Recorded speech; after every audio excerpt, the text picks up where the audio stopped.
Jo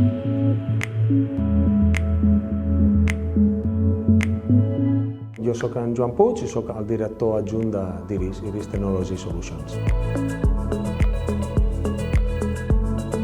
IRIS som una enginyeria catalana especialitzada en sistemes de control en línia i en l'aplicació d'intel·ligència artificial per l'ajuda a presa de decisions.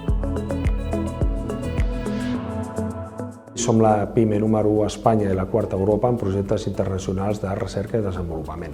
Però destacant una tecnologia, vull destacar els nostres dispositius industrials de control en línia, aplicant tecnologia infraroja NIR combinat amb intel·ligència artificial per exemple, el control de greixos, proteïnes i humitat en matrius com pa o llet o altres aplicacions industrials. Què li demanem al sector? Doncs que sigui valent, que sigui proactiu, és a dir, que no sigui reactiu davant d'un problema, que inverteixi ara, que és quan poden millorar els seus processos, els seus controls de qualitat i que no s'esperin a tenir un problema a última hora per invertir en solucions tecnològiques.